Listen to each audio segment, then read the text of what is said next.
Comment démontrer que deux longueurs sont égales à l'aide d'une rotation dans le plan?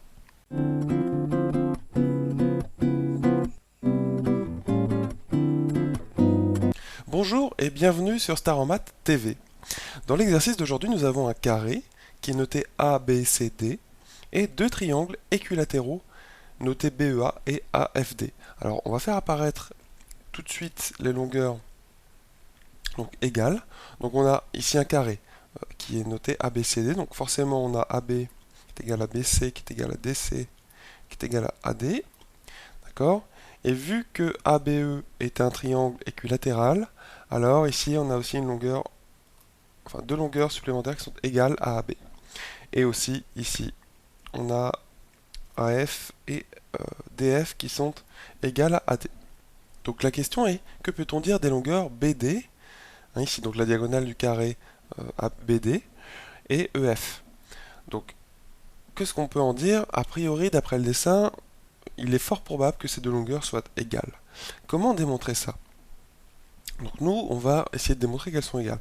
Et bien comment on va le faire? On va essayer d'introduire, et c'est là que c'est pas facile d'y penser, et dans une précédente vidéo, je te montrais que dès qu'on a un triangle équilatéral, on peut penser à une rotation de centre, l'un des sommets du triangle, et d'angle pi sur 3 ou moins pi sur 3, ça dépend de son sens.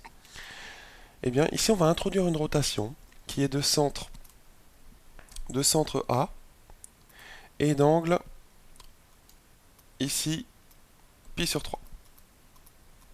Si on considère le sens direct dans ce sens-là. Donc, pourquoi on introduit une telle rotation? Je vais la noter ici, rotation, que je vais noter grand R, de centre A, virgule, d'angle, plus pi sur 3. Pourquoi on considère une telle rotation?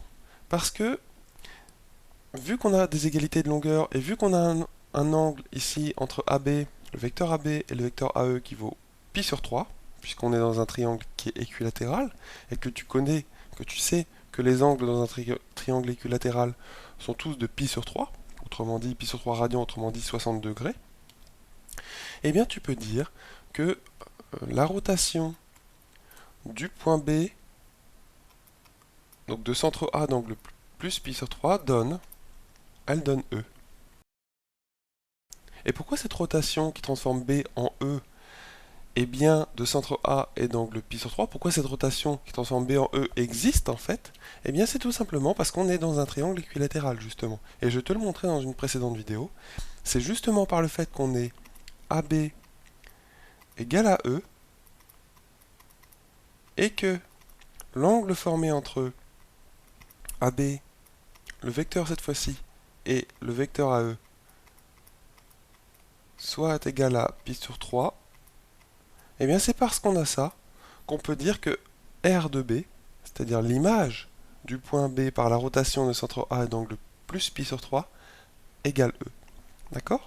Et ce qui est intéressant, après avoir introduit cette rotation, c'est que cette rotation va nous servir une deuxième fois. Et pourquoi? Parce qu'elle va nous servir dans ce triangle équilatéral, ici.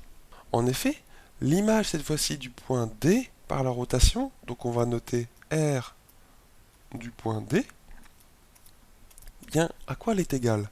Tu vas tout simplement faire tourner le point D autour du point A et d'un angle plus pi sur 3.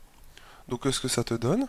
Eh bien, puisqu'on est toujours dans un triangle équilatéral, ici on retrouve un angle qui est de pi sur 3, ici cet angle-là, eh bien, l'image de départ de notre rotation, de centre A d'angle plus pi sur 3, c'est F.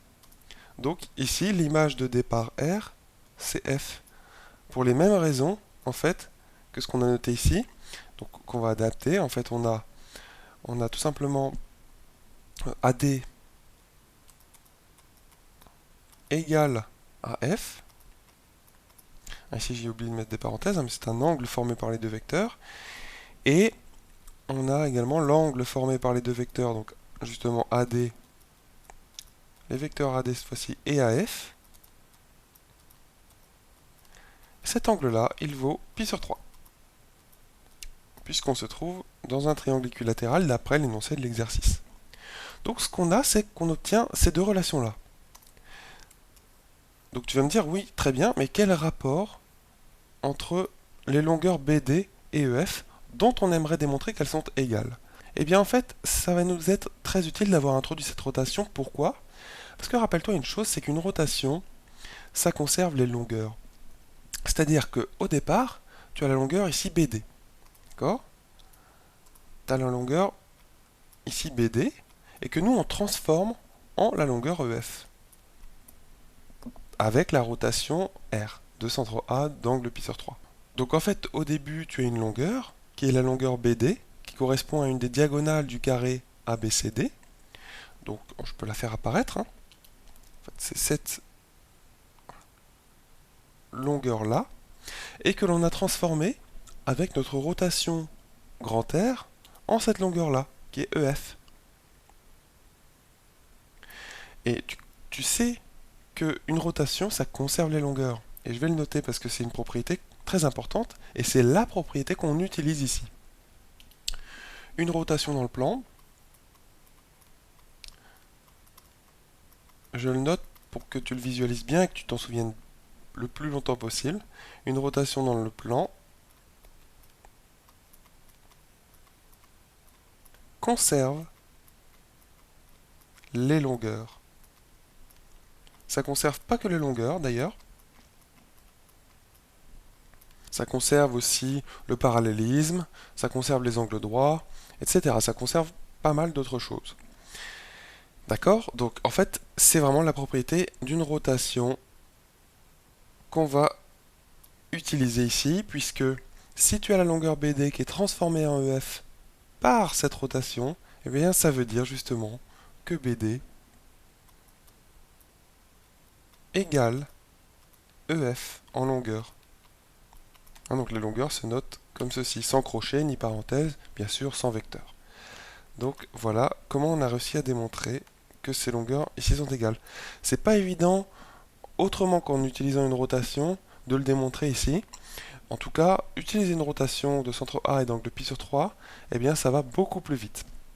Donc c'est à ça que peut te servir une transformation dans le plan. Tu peux te demander, oui, mais à quoi ça sert une rotation, etc. D'étudier des rotations, d'étudier des... Alors, quand tu as des figures avec des longueurs qui sont égales, des formes géométriques qui sont caractéristiques, comme un triangle équilatéral, qui a trois côtés égaux, un triangle isocèle qui en a deux côtés égaux, par exemple, eh bien, pense à utiliser une rotation, par exemple, parce que ça peut vraiment t'aider dans la résolution de l'exercice. Donc, bien sûr, dans les exercices de mathématiques, il y a souvent plusieurs voies pour arriver à destination, pour arriver à démontrer la question, mais souvent, il y a des voies plus faciles que d'autres. Et quand on ne te donne pas l'indication, eh bien, tu peux penser justement à ces figures caractéristiques et aux choses qui sont liées à ces figures caractéristiques. Donc, bien sûr, un triangle équilatéral, tout de suite, il y a trois côtés égaux, il y a trois angles égaux, mais c'est aussi très intéressant d'introduire une rotation de centre l'un des sommets de ce triangle et d'angle pi sur 3 ou moins pi sur 3, ça dépendrait du sens. Et sachant qu'une rotation conserve les longueurs, et bien en tout cas ici ça nous a permis de démontrer que les longueurs BD et EF sont égales. Pour conclure, on peut dire qu'il y a d'autres transformations du plan qui conservent les longueurs, notamment eh bien, tu peux penser à une translation.